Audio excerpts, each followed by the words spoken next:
I'm Sierra, I'm 16, and 2 weeks ago, my parents left me a note.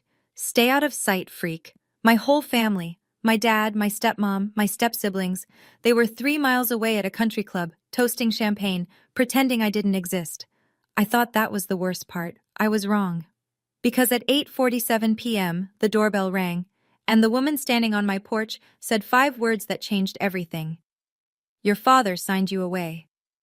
What happened after that, at the gala, in front of 300 people, I still can't believe it myself. Before I tell you, please hit like and subscribe, but only if this story earns it. And while you're here, drop your city and your local time in the comments. I always love seeing where you all are. Now let me take you back to the morning of April 12th, my 16th birthday. I wake up to silence, not the lazy Saturday kind, where you can hear someone making coffee downstairs or the TV humming through the wall.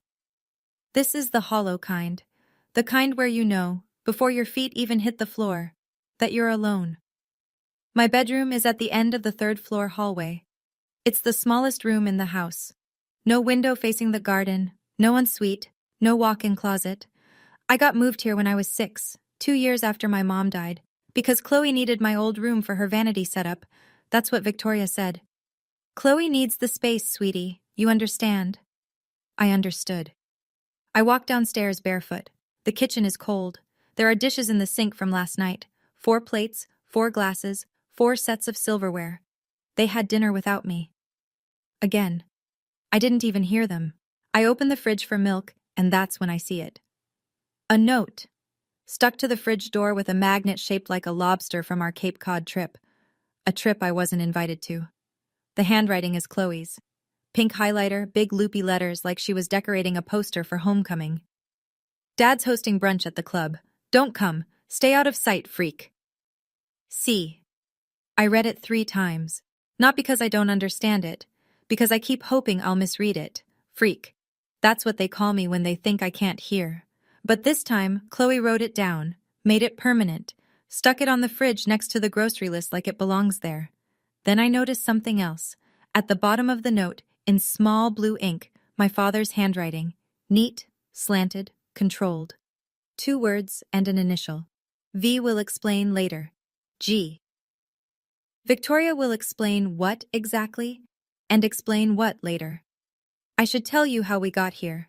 My mom, Lillian Merritt, died in a car accident when I was 4. I don't remember the funeral. I remember her hands. I remember the way she smelled like lavender and oil paint. And I remember a bracelet. Silver, thin, with a tiny star charm, because she never took it off. It's on my wrist right now. It's been on my wrist since the day my dad handed it to me in a plastic hospital bag and said, this was hers. That was the last soft thing he ever gave me. 2 years after Mom died, Dad married Victoria Ashford. She moved in with her 2 kids, Chloe, who was 8, and Brandon, who was 10. Overnight, I went from being the only child in a quiet house to being the odd one out in a loud one. It happened slowly, the way rot does. First, my mom's paintings disappeared from the living room. We're redecorating, Victoria said. Then her photos came off the hallway wall. It's healthier for Grant to move forward. Then the anniversary of her death passed without a word. No flowers, no candle, nothing. And every year, I shrank a little more. Last Christmas, Victoria hired a photographer for a family portrait. I came downstairs in my nicest sweater. Victoria looked at me and said, "Oh, we didn't want to bother you. You always look so uncomfortable in photos." The portrait hangs in the dining room now. Grant, Victoria, Chloe, Brandon, 4 smiles, no Sierra. I told my dad it hurt. You know what he said? "Don't make this harder than it needs to be, Sierra." My mom left me this bracelet. My dad once tried to give it to Chloe for her junior prom. I hid it in my sock drawer for a week. But what I didn't know, what nobody told me, was that my mother left me something else. Something much bigger than a bracelet. I stand in the kitchen for a long time after reading that note. Then I do something stupid. Or maybe something brave. I'm still not sure which. I open the pantry, find a box of vanilla cake mix that's been there since Chloe's last birthday, and I make myself a cupcake. 1 cupcake. In a single ramekin, because I can't find the muffin tin. I stick a birthday candle in it, one of those cheap ones from the junk drawer, already half melted from some other celebration that wasn't mine. I light it with the stove, and I sing, "Happy birthday to you." My voice cracks on the second line. By the third, I can barely get the words out. I blow out the candle. I don't make a wish. I stopped wishing for things from this family a long time ago. I pick up my phone. No texts. No missed calls. Not from Dad. Not from Victoria. Not from Chloe or Brandon. Zero. I scroll through my camera roll because I don't know what else to do with my hands, and I find it. The only photo I have of my mother. It's blurry, taken on an old phone, maybe by a nurse. Mom's holding me. I'm maybe 3. She's smiling at the camera, and on her wrist, the same silver bracelet I'm wearing right now. I sit on the kitchen floor. I pull my knees up, and I cry. Not because of the note, not because of the party I wasn't invited to. I cry because I finally hear the thing I've been whispering to myself for 12 years, and for the first time, I let it be loud. I've been apologizing for existing in this house for 12 years, and no one ever told me to stop. The clock on the microwave reads 8:47 p.m. The doorbell rings. I almost don't answer it. I'm glad I did. I wipe my face with the back of my hand, toss the candle in the trash, and walk to the front door. I figure it's a package. Maybe a neighbor's DoorDash left at the wrong house. It's not. There's a woman on my porch. Late 50s maybe. Silver-streaked hair, pulled back in a low twist. Gray blazer over a white blouse, like she just came from court. She's holding a large brown envelope. Thick, the kind with a metal clasp. And her eyes are red. Not like she's been drinking. Like she's been crying. She sees me and goes very still. "You look just like her," she says. I don't know what to say to that. Like who? Your mother. I haven't heard a stranger say that word, mother, in connection to me in years. It hits me somewhere behind my ribs. Who are you? My name is Dorothy Kessler. I'm an attorney, and I was your mother Lillian's closest friend. I've never heard this name, not once. Dad never talks about Mom's friends. Dad never talks about Mom at all. Dorothy glances past me into the dark house. Are you alone? Yeah. Something tightens in her jaw. She looks at the note still stuck to the fridge.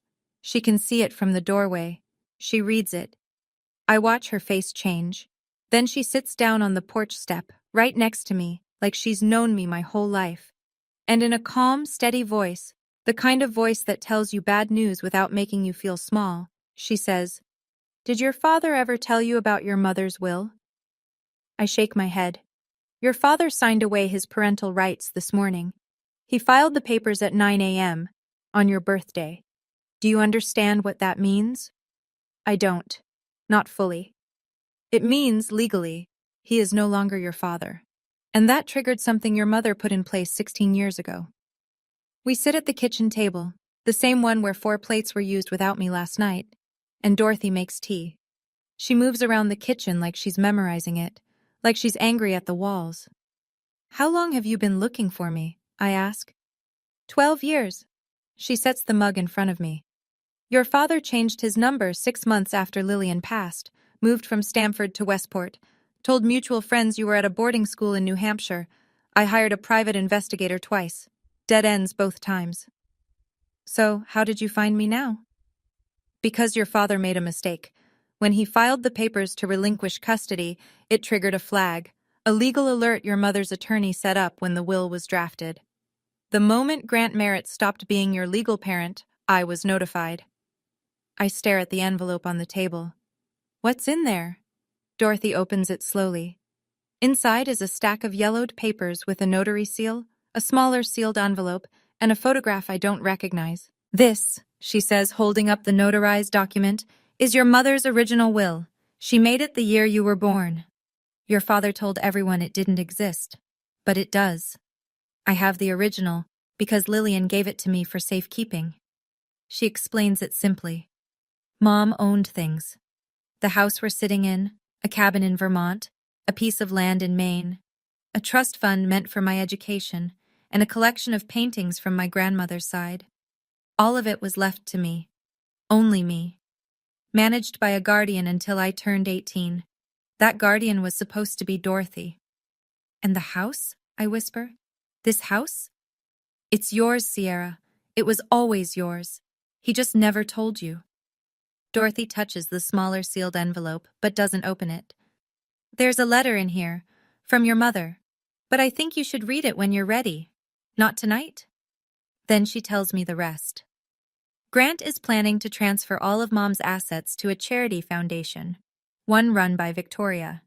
The announcement is at the annual gala, in 2 weeks. We have 14 days to stop him, Dorothy says, and I'm going to need your help. I sit there for a long time after Dorothy finishes talking. The tea goes cold. Everything I thought I knew, about the house, about my mom leaving nothing behind, about being some burden my dad was stuck with, it's all a lie. A 12-year-old lie with paperwork and planning and silence thick enough to bury me in. I've spent 12 years trying to be invisible, I say, and my voice sounds far away like someone else is using it. Because they wanted me to be. I don't know how to be anything else. Dorothy reaches into her bag and pulls out a photograph. 2 young women, arms around each other, standing on the steps of a law school building. One of them is Dorothy, younger, dark-haired, laughing. The other is my mother. She's radiant. She looks like someone who doesn't know how to be small. Your mother was the bravest woman I ever knew, Dorothy says. You have her eyes. She pauses. I think you have her spine too. I look at the photo, then at my bracelet. The little star charm catches the light. What do I have to do? Dorothy lays it out. Step 1. File for guardianship at family court. She's already submitted the paperwork. Step 2. Get the original will authenticated and entered into record, blocking any transfer of Mom's estate. Step 3. And this is the part that makes my stomach tighten. We have to act before Grant signs the transfer at the gala. If he does it in front of witnesses, unwinding it gets 10 times harder. I'll do it, I say. Dorothy nods, then waits, because she can tell I'm not finished. But I don't want to destroy him. I mean it, even now after the note, after everything. I just want what's mine, and I want him to look me in the eye when he admits what he did. Dorothy reaches across the table and squeezes my hand. We're not going to lie, Sierra. We're just going to tell the truth, at the right time, in the right room. The next morning, Dorothy drives me to her office in New Haven. It's a small firm, 2 rooms above a bakery, smelling like sourdough and printer ink. But the filing cabinet she opens is anything but small. 12 years of records. She shows me the property transfers first. My father moved the title on the Westport house 3 times, each time requiring a guardian's signature, each time signing it himself as my legal parent. He shifted ownership into a revocable trust, then restructured the trust, then folded it into a holding entity, layer after layer, like he was burying something alive. What about the paintings? I ask. Dorothy pulls out a sale receipt. 3 years ago, Grant sold my grandmother's art collection through a private dealer in Manhattan. 8 pieces. The total is a number I've never seen attached to my life before. Not a penny of it reached me. Then she shows me the one that guts me. An account statement. The education trust my mother set up when I was born, funded, growing, untouched for years, was drained 14 months ago. Every cent was redirected to a tuition account, not mine. Chloe's, I say. I don't even need to ask. NYU, full ride would have been Sierra Merritt's. Instead, it's paying for Chloe's dorm in Greenwich Village. He used my college fund to pay for Chloe's dorm room. I sit with that sentence for a minute. It's the kind of sentence that rewrites your whole childhood. Dorothy opens one more file, an email printout. From Grant to his personal attorney dated 3 years ago. It reads, "The girl doesn't need to know anything. She's better off not knowing." The girl. Not my daughter, not Sierra. The girl. My phone buzzes. Dorothy, checking her messages. She looks up and something shifts in her expression. The guardianship hearing just got scheduled, she says. Same day as the gala. I feel the room tilt. Morning court, evening gala. One day, everything. Standing in Dorothy's office, staring at that email. The girl doesn't need to know anything. I felt something snap. Not sadness, something sharper, like the last thread connecting me to the word father, just broke clean off. For 12 years, I thought I wasn't enough. Turns out I was too much. Too much of a reminder of what he wanted to steal. I kept wondering, what kind of person looks at their own child and sees an obstacle? Have you ever discovered someone you trusted was lying about everything? Tell me in the comments. I want to hear your story too. I have to go back. Dorothy explains it calmly. Until the court grants her guardianship, I don't have a legal address anywhere else. If I disappear, Grant could file a missing persons report, and that delays everything. So I pack my bag, ride back to Westport, and walk through the front door like nothing happened. No one notices I was gone. 2 days. Not a single question. Victoria is in the kitchen when I walk in. She's on the phone, laughing, holding a glass of sparkling water. She sees me and covers the mic. "Oh, there you are. Grab me the sparkling water, would you? This one's flat." Like I'm the help. I open the fridge, I take my time, and I look, really look, at this house I've lived in for 16 years with new eyes. The family portrait on the wall, 4 people, no Sierra.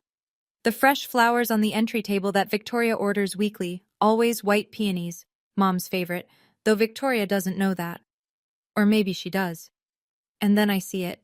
Victoria's hand, on the counter. The ring. My mother's engagement ring. I recognize it from the one photo I have. A round-cut diamond on a platinum band with 2 small sapphires. Dad told me years ago it was lost. But there it is, on Victoria's finger, catching the afternoon light like it belongs there.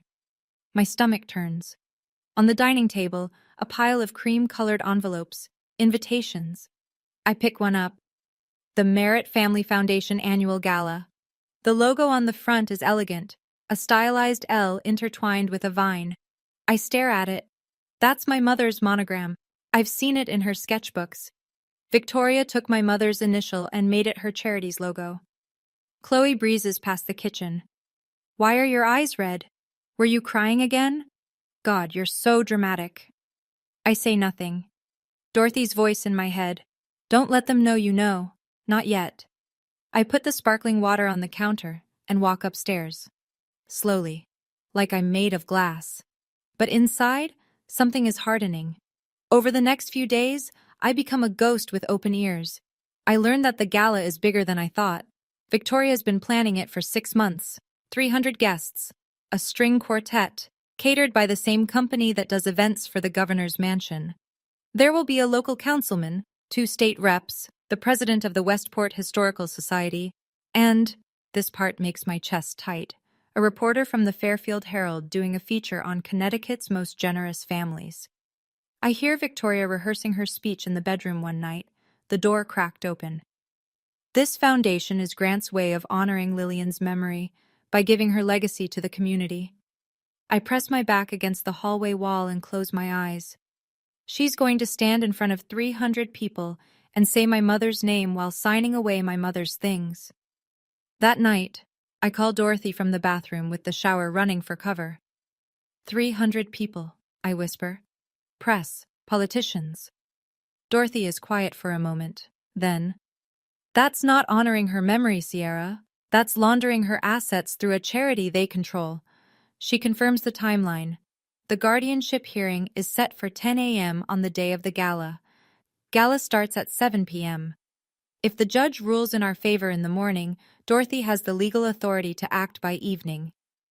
What if the judge says no? I ask. The silence lasts 3 seconds. It feels like 30. Then we lose everything. Your mom's house, the trust, all of it goes into that foundation, and getting it back could take years, if it's even possible.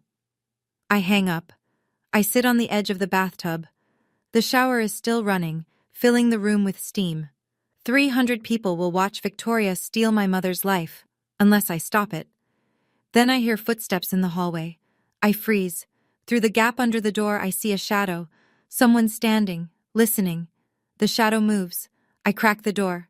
Brandon is walking away. He glances back once, expression unreadable, and disappears into his room. Did he hear me? 5 days before the gala, Victoria takes Chloe to Neiman Marcus for a dress fitting. I know because I hear them leaving. Laughing, keys jingling, the garage door rolling open. Nobody tells me. Nobody asks if I want to come.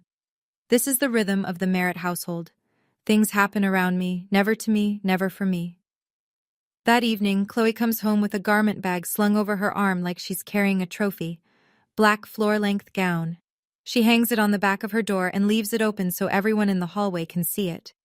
At 9 p.m., Victoria knocks on my bedroom door. She does the thing she always does. Leans against the frame, head tilted, voice laced with synthetic concern. Sweetie, the gala is a family event. Important people will be there. I think it's best if you stay home. You'd just be anxious the whole time. I'm doing this for you. Actually, I say, I was hoping to come. Her eyebrows lift, just barely. A ripple in the mask. Honey, I don't think you have anything appropriate to wear. And honestly, these events aren't really your thing. From the hallway, Chloe's voice. She'll just stand in the corner like she always does. What's the point? I swallow. I nod. I say, okay. Victoria smiles, pats my shoulder, and leaves. I close the door. I text Dorothy 4 words. They told me to stay home.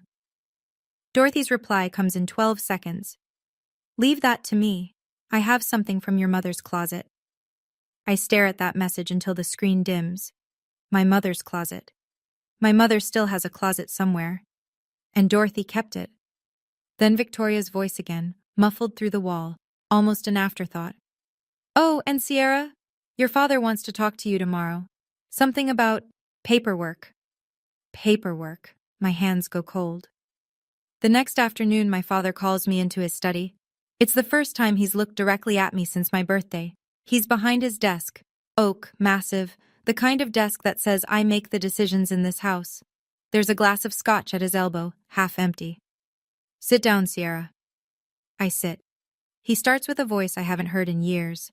Soft, paternal, like he's auditioning for a role he forgot the lines to. I know things have been difficult. I want you to know I'm doing what's best for you. What's best for me? The words land like stones.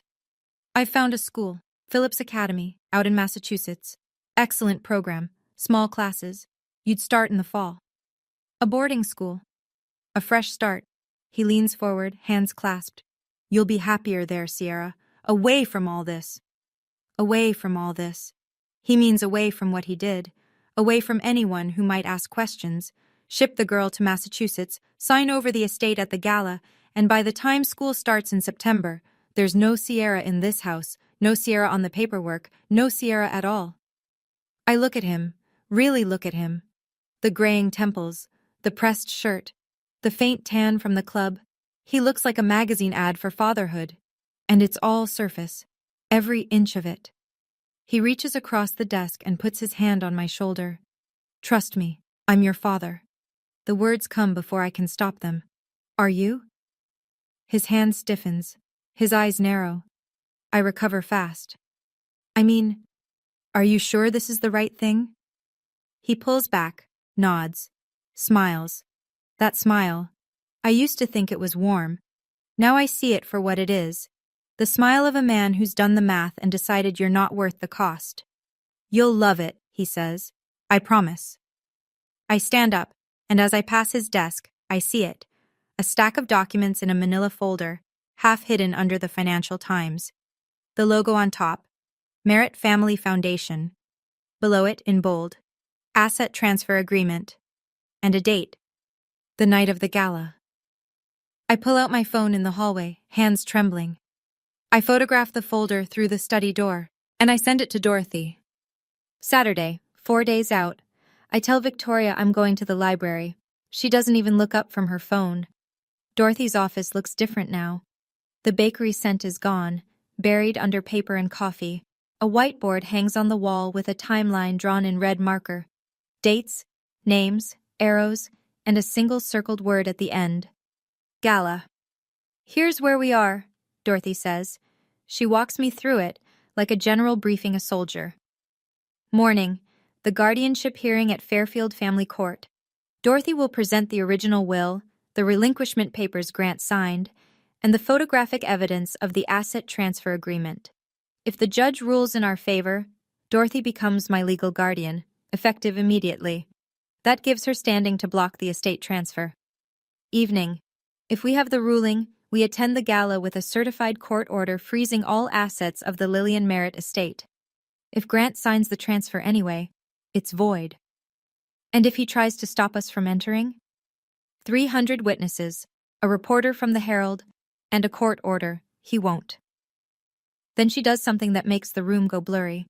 She opens a closet in the back of her office and pulls out a garment bag. Inside is a dress, cream white, vintage, with delicate lace at the neckline. Simple, elegant, not loud or flashy. The kind of dress that doesn't need to try. Your mom wore this to her first gallery opening, Dorothy says. She walked in and every head turned, not because the dress was expensive, because she knew who she was. I put it on in the bathroom. It fits. It fits like it was waiting for me. I stand in front of the mirror, and for the first time in 12 years, I don't see the freak. I don't see the girl from the third-floor bedroom. I see my mother's daughter. Dorothy watches me from the doorway. She's holding the sealed envelope. Mom's letter. Read it when you feel strong, she says. Not before. I nod. I'm not ready yet. But I will be. 2 nights before the gala, I'm in the kitchen at midnight, drinking water, going over the plan in my head for the 100th time, when the light clicks on. Brandon. He's in sweatpants and a wrinkled t-shirt, hair messy, like he couldn't sleep either. He stands in the doorway for a second, then walks to the fridge, grabs a water bottle, and sits down across from me. We don't talk. We never talk.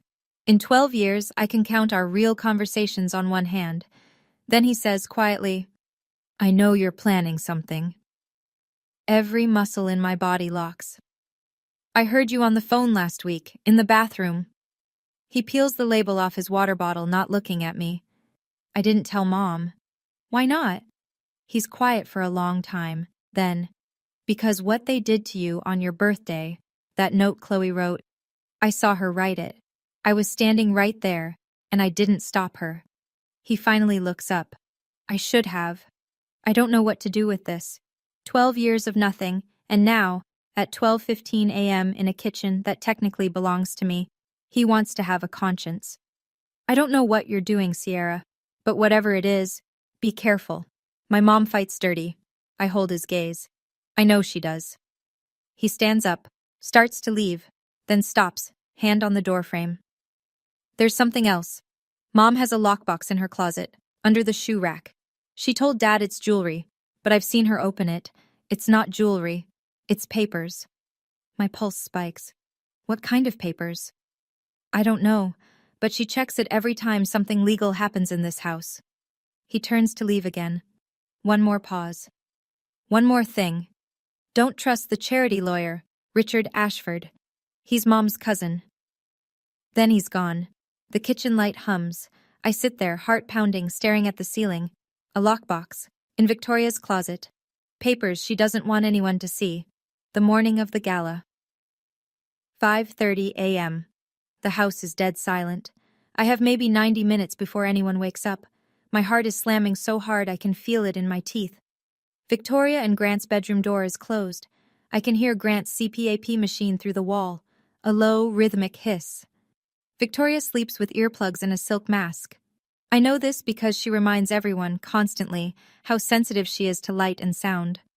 I ease the closet door open. It's a walk-in the size of my bedroom. Racks of designer coats, shelves of shoes organized by color. The lockbox is exactly where Brandon said it would be. Bottom shelf, behind a row of riding boots. It's matte black. Combination lock, 4 digits. I try Victoria's birthday. Nothing. Grant's anniversary. Nothing. Then I try Chloe's birthday. October 19th, 1019. Click. Inside, there are 4 items. 1. A photocopy of my mother's will. The same document Dorothy showed me, but this one has handwritten notes in the margin. Red ink, Victoria's handwriting. I know it from every passive-aggressive grocery list she's ever left me. And in the top corner, 3 words circled twice. Keep this away from S. 2.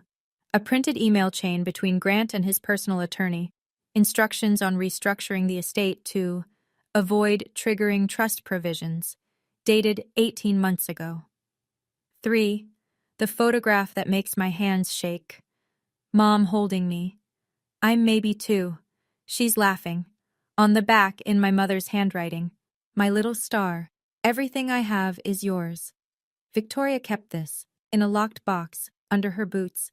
And 4. I almost miss it, tucked in the corner. A marriage certificate. Issued in Nevada 9 years ago. Victoria Ashford and a man named Paul Renner. Not Grant Merritt. I stare at it. Victoria married someone else. And this certificate is dated 2 years before she married my father. Was she still married to Paul Renner when she walked down the aisle with Dad? I photograph everything. Close the box, spin the dial, push the boots back, slide the closet shut. In the hallway, I call Dorothy. My voice is barely a whisper. I have proof Victoria knew. She's been helping him the whole time. Good. This changes the hearing. There's something else. Victoria might have been married to someone else when she married my dad. Silence on the line. Then very carefully. Send me the photo. I'll verify it before court. I hang up. My hands won't stop shaking. Upstairs, I hear a toilet flush. Someone's awake. I'm already in my room, door closed, breathing like I just ran a mile. Fairfield Family Court, 10:07 a.m. The fluorescent lights hum like they're nervous, too. I'm sitting in a wooden chair next to Dorothy, wearing jeans and a clean blouse, nothing that draws attention. Dorothy told me to dress like a student, not a plaintiff. Let the documents do the talking, she said. The courtroom is small. 1 judge, 1 clerk, a court reporter whose fingers hover over her keys like a pianist about to play. Judge Patricia Holloway enters. She's in her 60s. Silver glasses, no-nonsense posture. The kind of face that's heard every lie in the state of Connecticut and isn't impressed. Dorothy presents our case. She's calm, precise, unhurried. The will, the notary seal, the relinquishment papers Grant signed on April 12th, the photocopy from Victoria's lockbox with the red ink note, "Keep this away from S." The photograph of the asset transfer agreement dated tonight. The judge reads every page. She doesn't rush. Then the door opens. Richard Ashford, Victoria's cousin, the foundation's lawyer, walks in. He must have been tipped off. He argues that the will is outdated and the estate has been lawfully restructured. Dorothy doesn't flinch. She presents the chain of custody for the original will, notarized, stored at a registered trust bank, never contested, never revoked, never superseded. Judge Holloway removes her glasses. She looks at Richard Ashford for a long moment, then at me. I knew your mother, young lady. She clerked for me 30 years ago. A pause. She was meticulous, and this will is airtight. She puts her glasses back on. Guardianship is granted to Dorothy Kessler, effective immediately. I am also issuing a temporary restraining order freezing all transactions related to the Lillian Merritt estate until a full review is completed. Richard Ashford's pen drops. He doesn't pick it up. Dorothy squeezes my hand under the table. I squeeze back. Outside the courthouse, the April sun is blinding. Dorothy turns to me, leans against the car, and says, "That's step 1. Step 2 happens tonight." She opens the trunk. Inside, a garment bag, a pair of flats, and a brown envelope stamped with the court seal. "Are you ready?" I look at the envelope, then at the sky. "Yeah, I'm ready." Dorothy's apartment, 5:30 p.m. The gala starts at 7. I'm standing in her small bathroom, looking at a stranger. The dress, Mom's cream white dress, fits like a second skin. The lace at the neckline rests just below my collarbone. The hem falls right above my ankles. I'm wearing flats, not heels, because Dorothy said, "You want to be steady, not tall." She helps me pin my hair up, twisting it into a loose bun the way she says Mom used to wear it. A few strands fall around my face. Dorothy's hands pause. "She wore her hair exactly like this at the gallery opening," Dorothy says. Her voice catches. "You could be her twin." I look at my reflection, the silver bracelet on my left wrist, the lace, the way the light hits my jaw. For the first time, I don't look lost. I look like I belong somewhere, just not where I've been. Dorothy hands me the court order in a crisp manila envelope. "If Grant signs the transfer, we serve this. If he doesn't, we serve it anyway. Either way, it's over tonight. What if he makes a scene? He will. But 300 people with phones will be watching. That's exactly what we want. I nod. I pick up the sealed envelope. Mom's letter. I've been carrying it for 2 weeks. I've held it, turned it over, pressed it against my chest in the dark. I haven't opened it. I open it now. The paper is soft, 16 years old. Her handwriting is small and neat, slanting slightly left. If you're reading this, I'm not there anymore. But know this. Everything I built for you. Not for anyone else. Not for your father. For you. If anyone ever makes you feel like you don't belong, remember, you are the reason I stayed up every night planning. You are enough, my little star. I fold the letter. I press it to my lips. On the drive to the country club, neither of us speaks. The sun is going down, painting the sky orange and pink over Long Island Sound. The car stops. I can hear the music from the parking lot. Jazz. Something smooth and expensive. The lot is full of BMWs and Teslas. I hold the letter in one hand and the court order in the other. Mom, I whisper. I hope you can see this. The Fairfield Country Club looks like a wedding venue on steroids. Crystal chandeliers hanging from vaulted ceilings. White tablecloths over round tables set for 10. Candles everywhere. The flickering kind, not the electric kind, because Victoria doesn't do tacky. A jazz quartet in the corner, playing something by Coltrane. Wait staff in black vests gliding between guests carrying trays of champagne flutes and shrimp cocktails. 300 people, maybe more. Every seat taken. And at the far end of the room, near the small stage, my father. Black suit, silver tie. Standing with his hand on Victoria's back, laughing with a man I recognize from the club's board of directors. Victoria is next to him, red dress. Long, fitted, the kind that costs what some people make in a month. And on her left hand, my mother's ring, catching the light every time she gestures. Chloe is at the VIP table near the front, tapping on her phone, looking bored and expensive. Dorothy and I walk through the main entrance. I don't sneak in. I don't use a side door. I walk through the front, in my mother's cream-white dress, with the silver bracelet on my wrist and the court order in my hand. A few heads turn, then more. Then a wave of whispers moves across the room like wind through tall grass. I see it happen in slow motion. Margaret Maggie Dunn, the club's general manager, spots me from across the room. She's been here for 20 years. She worked for my mother. She sees the bracelet. Her hand goes to her mouth. She leans toward a colleague, and I can read her lips. That's Lillian's daughter. Victoria notices next. She's mid-laugh when her eyes find me. The champagne flute freezes halfway to her mouth. The color drains from her face like water from a tub. She grabs Grant's arm, points. My father turns. Our eyes meet across the room. Across 12 years. Across every lie he ever told and every birthday he ever forgot. He stares. Then he smiles. That country club smile. The one built for cameras and strangers. He walks toward me. Slowly. Controlled. He leans in. His voice is low, sharp. Just for me. What are you doing here? I look him dead in the eye. I was invited. His jaw tightens. You need to leave. Now. I don't blink. I don't think I will. Grant's hand closes around my elbow. Not hard enough to bruise, but hard enough to steer. He moves me toward the corner of the room, behind a potted fern the size of a small tree, where the acoustics are bad and the lighting is worse. His voice is a controlled hiss. I don't know how you got in here, but you're leaving. Right now. That's interesting, I say. Because according to the court order issued this morning, I have more right to be here than you do. Something shifts behind his eyes. A fracture in the confidence. Victoria appears, materializing the way she always does, perfectly timed, perfectly composed. She puts her hand on my arm and turns on the voice. The warm one. The PTA one. Sierra, honey, you look lovely, but this isn't really your kind of... Victoria.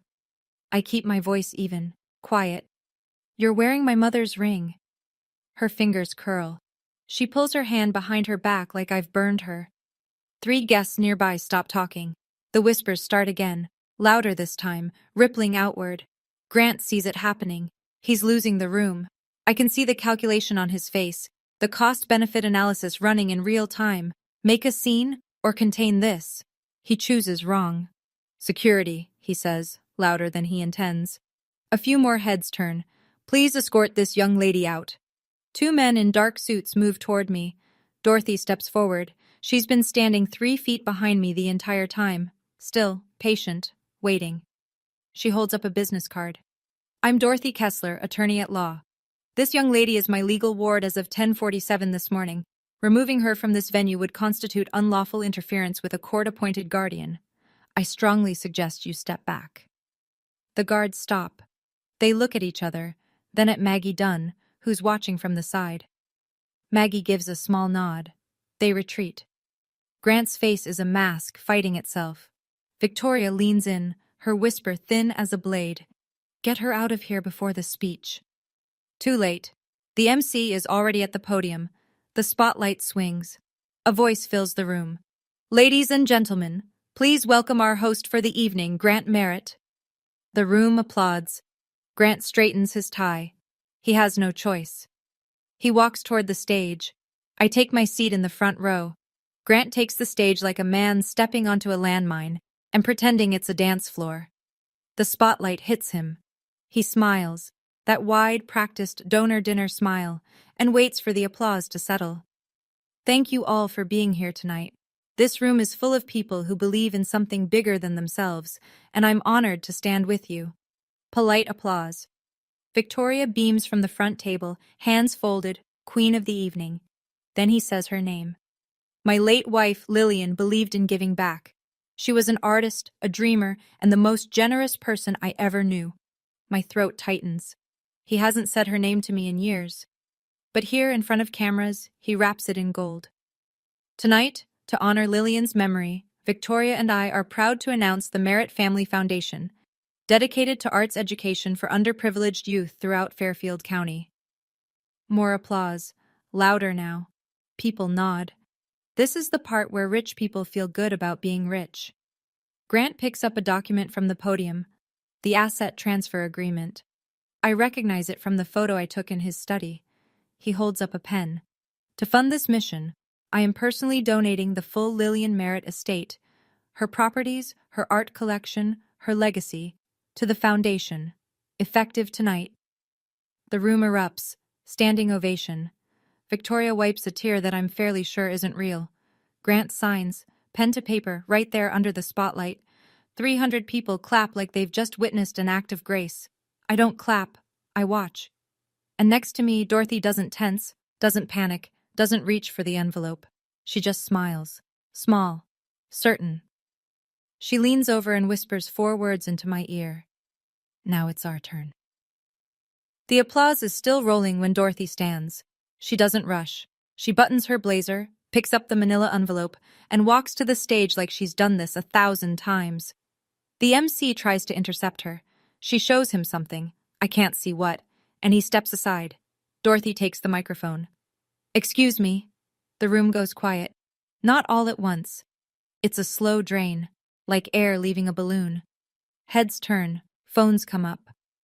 My name is Dorothy Kessler. I'm an estate attorney licensed in the state of Connecticut. I have a court order from Judge Patricia Holloway, issued this morning, freezing all assets of the Lillian Merritt estate. Silence. The kind you can feel on your skin. The document Mr. Merritt just signed is legally invalid. He has no authority to transfer these assets, because they were never his. Grant steps forward. This is ridiculous. Who let this woman... Dorothy doesn't raise her voice. She doesn't need to. These assets belong to Lillian Merritt's sole heir, as designated in her original notarized will, a will Mr. Merritt concealed for 12 years. She turns to me. 300 pairs of eyes follow. I stand. My knees are water. My spine is steel. I walk to the stage. I take the microphone. And I look at my father. My name is Sierra Merritt. Lillian Merritt was my mother.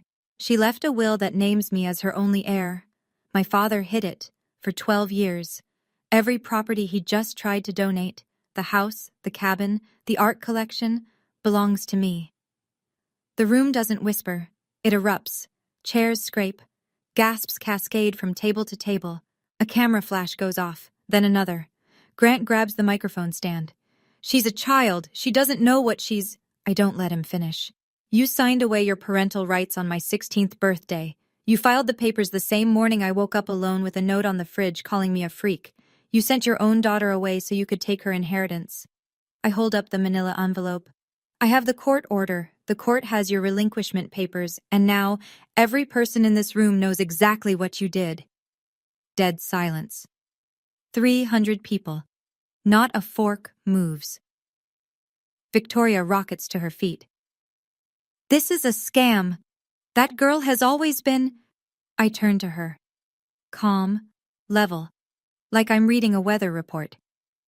Mrs. Merritt? Or should I say Miss Ashford? Since your marriage to my father might not even be legal. Victoria's mouth opens, closes, opens again. The room is no longer whispering. It's roaring. Grant's mask doesn't crack. It shatters. He steps toward me, finger raised, and the word that starts to leave his mouth, "You ungrateful," dies halfway out when he sees the phones. Dozens of them, held up across the ballroom like lighters at a concert, except nobody's cheering for him. He pivots, tries the other voice, the soft one, the concerned father one, the one he uses when the audience is watching. Folks, this is a misunderstanding. My daughter has been troubled. She has emotional difficulties, and she's been influenced by someone who... Dorothy steps forward. She holds up 2 documents like a teacher presenting evidence at a science fair. Mr. Merritt, here is the court order. And here, she raises the second page, is a photocopy of your late wife's will, found in your current wife's personal lockbox, with her handwritten note in red ink. She reads it aloud. Keep this away from S. Victoria's voice is shrill, cracking. I've never seen that before. Dorothy is unmoved. It was verified this morning, your handwriting, your fingerprints. Grant spins toward Victoria, and the thing that comes out of his mouth, the sentence that will follow him for the rest of his life, he says in front of 300 silent witnesses, "You told me you destroyed that." The room inhales. He just confirmed it, all of it, in one sentence. Victoria looks like she's been slapped. Grant realizes what he's done. His hand drops. His jaw works, but nothing comes out. From the VIP table, Chloe stands, mascara already streaking. This is her fault. She always ruins everything. She's... Enough! The voice comes from the side of the room. Maggie Dunn, the club's general manager. She's walked to the nearest microphone, the one by the string quartet. I worked for Lillian Merritt for 5 years. I recognized that bracelet on Sierra's wrist. Lillian never took it off. And Lillian told me more than once that everything she had was for her daughter. A pause. Then someone claps. 1 person, then 5, then 50, then the whole room. Not for Grant, not for the foundation, for me. The applause fades. The room waits. I look at my father. He's still on the stage, but he's alone now. Victoria has stepped back, physically distanced herself, like he's contagious. Chloe is sobbing at the VIP table, her black gown twisted in her lap. The councilmen and the board members have quietly moved to the back of the room. No one is standing near Grant Merritt. I could destroy him right now. I could read the email. The girl doesn't need to know anything, out loud, and let the Herald reporter print it tomorrow. I could wave Victoria's marriage certificate and watch the gasps multiply. I don't, because that's not why I'm here. I take a breath. I speak into the microphone. My voice isn't loud. It doesn't need to be. I didn't come here tonight to humiliate anyone. I came because you were about to give away everything my mother left for me, and I couldn't let that happen. The room is still. I spent 12 years in that house, the smallest room, the last seat at the table, the one face missing from the family portrait. I spent 12 years being called a freak by people you chose over me, 12 years trying to earn a love that was never coming. I look directly at him, at the man who used to carry me on his shoulders. I'm done trying. He flinches. It's small, but I see it. 300 other people see it too. I'm not asking for your apology. I don't need it. The estate belongs to me. The court has confirmed it, and I'm leaving tonight with my guardian, Dorothy Kessler, who, unlike you, kept her promise to my mother. I touch the bracelet on my wrist. The little star charm is warm from my skin. Mom, I say, softly enough that only the front row can hear, I kept it safe, just like you asked. I turn from the stage and walk down the center aisle. Dorothy falls in beside me. Our heels click and sink on the hardwood floor. Behind us, silence first, then applause. Not polite applause, the real kind, the kind that has weight. I don't look back. We make it to the lobby before my legs give out. Dorothy catches my arm. Sit, she says, guiding me to a bench near the coat check. Breathe. You did it. My hands are shaking. My whole body is shaking. But something in my chest, something that's been clenched tight since I was 4 years old, is finally letting go. Through the glass doors to the ballroom, I can see the fallout unfolding in real time. Grant is standing at the podium, alone, staring at the signed document that is now worth nothing. 2 board members are speaking in low, urgent tones near the bar. The Herald reporter is scribbling in a notebook so fast her hand is a blur. Victoria is nowhere in the ballroom. Then I spot her, through a side window, in the parking lot, pacing, phone pressed to her ear. She's calling someone. The call isn't connecting. She tries again. Again. Richard Ashford, Victoria's cousin, the foundation's lawyer, is walking very quickly toward the exit, briefcase in hand, not making eye contact with anyone. Chloe hasn't moved. She's sitting at the VIP table alone. Mascara tracks down both cheeks, staring at her phone like it holds some answer. It doesn't. And then there's Brandon. He's standing near the exit, apart from all of them. He catches my eye through the glass, and he does something I didn't expect. He nods.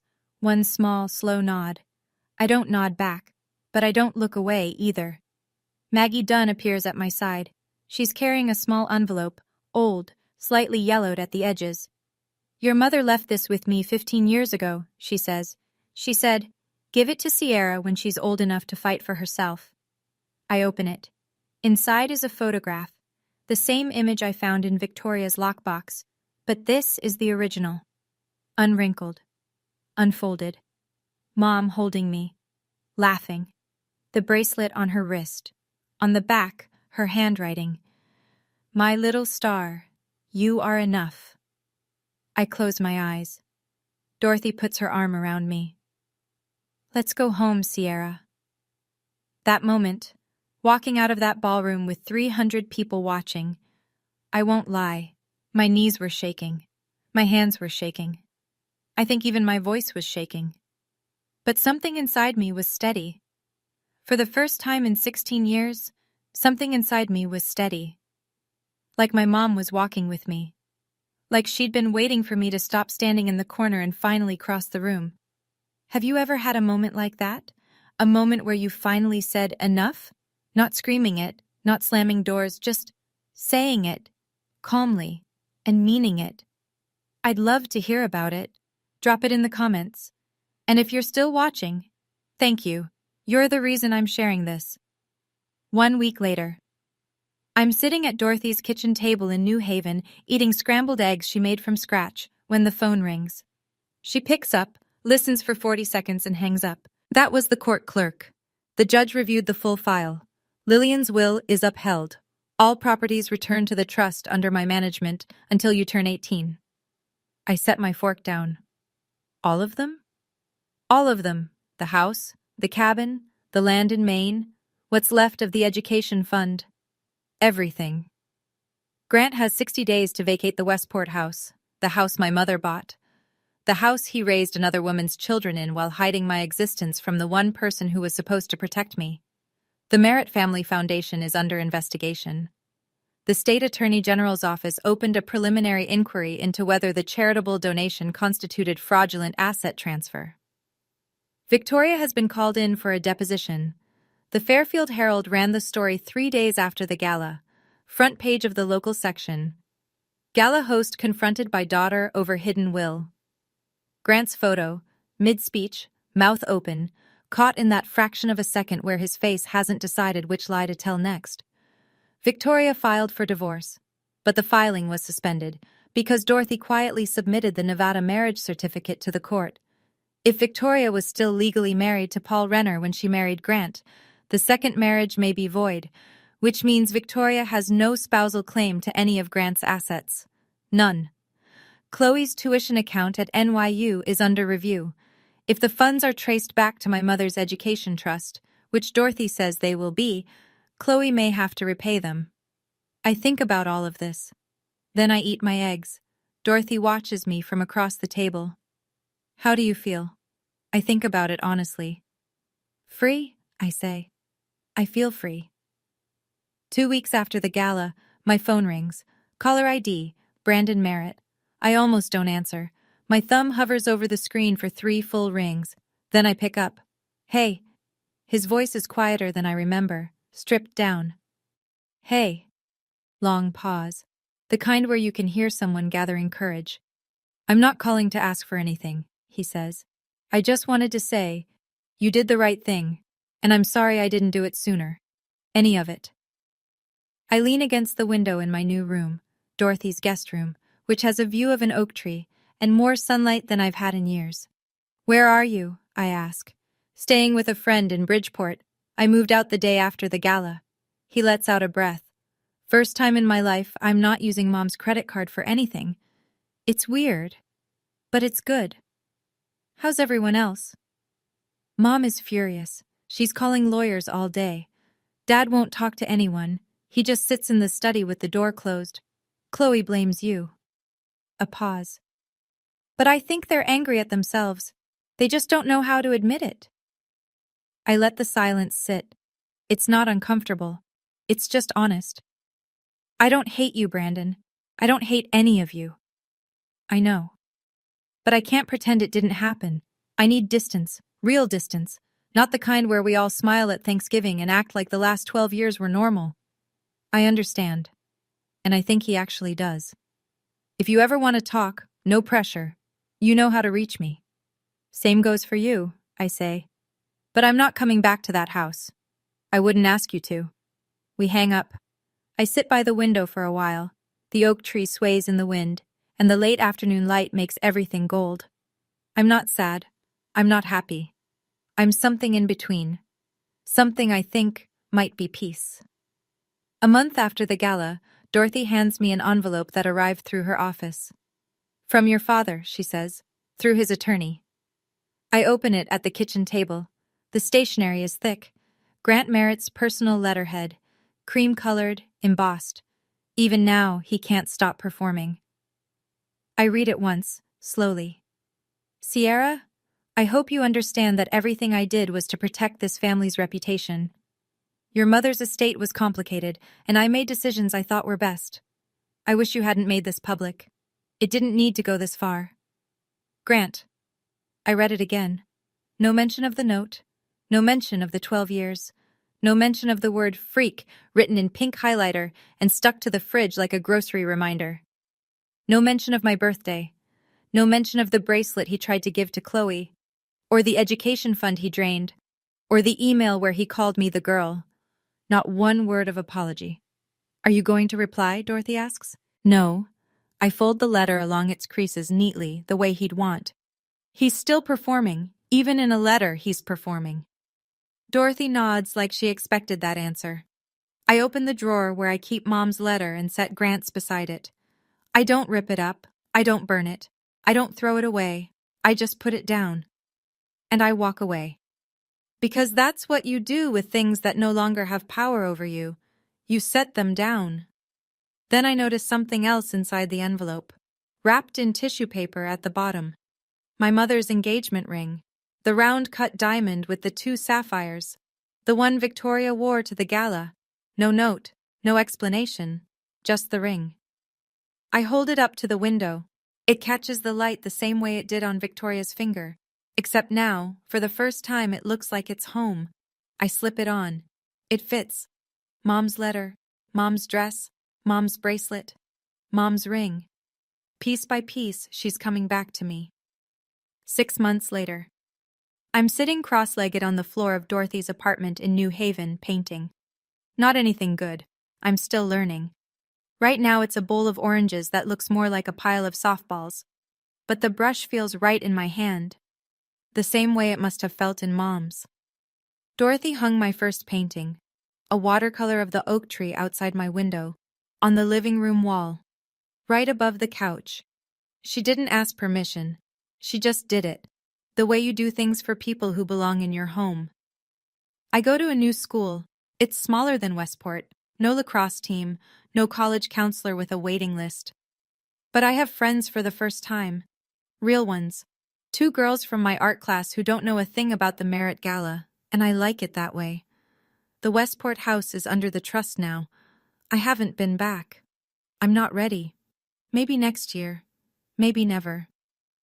Dorothy says there's no rush, and I believe her. The cabin in Vermont, that's different. Dorothy and I drove up last weekend. It's small, tucked into the Green Mountains, with a porch that faces east so you get the sunrise. When I walked in, I stopped breathing. Mom's paintings were still on the walls. Grant never came here. He never touched this place. It was like stepping into a room she'd just left. Her brushes were still in a coffee can on the windowsill. Her hiking boots were by the door.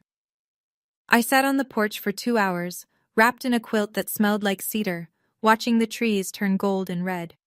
On my wrist, the silver bracelet. On my right hand, Mom's ring. "She would have loved seeing you here," Dorothy said from the doorway. "I think she can see me, wherever she is. I think she's been watching this whole time. I'm 16 and I'm starting over. That should feel scary. It doesn't. It feels like breathing.